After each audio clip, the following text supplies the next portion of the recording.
আজকে আমরা যাচ্ছি হাওড়ার জগন্নাথ ঘাট ফুল মার্কেট। এখন আমরা আছি স্টেশনে, আর ট্রেনের খবর আমাদের হয়ে গেছে। আমি আছি আর আমার সাথে আছে সুমির আছে, এই যে এখানে ঘুরে বেড়াচ্ছে। ওদিক দিয়ে একটা ট্রেন আসছে, আর আপাতত আমরা এখানে বসে আছি। তো যাবো, কিছু ফুল নেবো, কারণ বাড়িতে ভোগ আছে, মানে হরিনাম আর কি। তো আপনারা তাদের সাথে থাকুন। আজকে ফুল মার্কেটের পুরো ভিডিওটা কেমন কি না কিনি আপনাদের সাথে শেয়ার করবো, কেমন মার্কেট।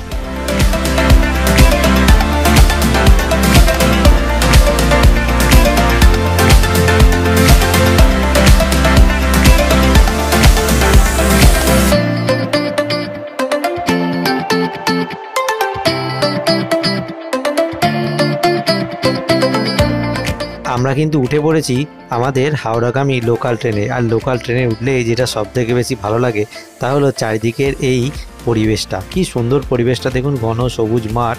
আর তারপরে আমি একটু বসে আর মাঝে একটু ঘুমিয়েও নিয়েছি। আর তারপরে আমরা পৌঁছে গেছি হাওড়া স্টেশন। এই দেখুন, ঘুম থেকে উঠে আমি দেখি একেবারে সৌন আমাকে বলছি হাওড়া স্টেশন এসে গেছে রে, ওঠ। আর তারপর আমরা ট্রেন থেকে নেমে পড়লাম। দেখলাম এখানে প্রচুর মানুষ তাদের বিভিন্ন গন্তব্যের দিকে ছুটে চলেছেন। আমরা হাওড়া ব্রিজ বেরোচ্ছি বন্ধুরা। কেমন লাগছে?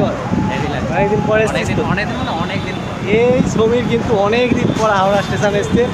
আর এর এই অনুভূতিটা নেওয়ার জন্য ক্যামেরাটা চালু করেছি। এইদিকে তাকিয়ে বল, দারুণ দারুণ।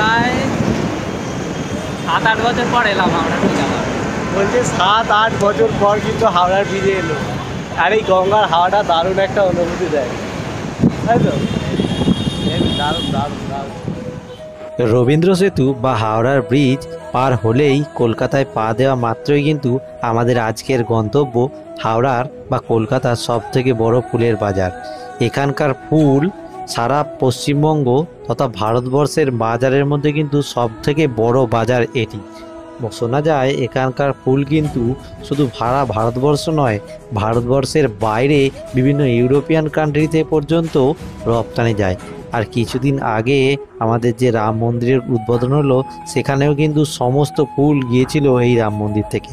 এখান থেকে আমরা নিচ্ছিলাম গোলাপ, লাল আর হলুদ মিলিয়ে আমরা মোট 250 পিস গোলাপ এখান থেকে কিনেছিলাম। খুবই স্বল্প দামে কিন্তু আপনারা এখান থেকে সমস্ত ধরনের ফুল পেয়ে যাবেন। তারপরে এখানে দেখলাম একটু পদ্ম ফুলও নেওয়ার দরকার ছিল। এখানে প্রচুর ফুলের সম্ভার কিন্তু আপনারা দেখতে পারেন। এখানটা দেখুন শুধুই পদ্ম ফুল, আর এই দিকটা শুধুই ছিল গাঁদা ফুল। আর এই দেখুন আমাদের ফুল কেনা কমপ্লিট। সমীর এখানে খুবই খুশি আমরা যে কম দামে ফুল কিনেছি। ফুল কেনার পরে আমরা কিন্তু একেবারে চলে এসেছি হাওড়া স্টেশনে এবং উঠে পড়েছি আমাদের গন্তব্যগামী ট্রেনে। মাঝে ফুলের ব্যাগ থাকায় ভিডিও করার কোনো সুযোগ হয়নি।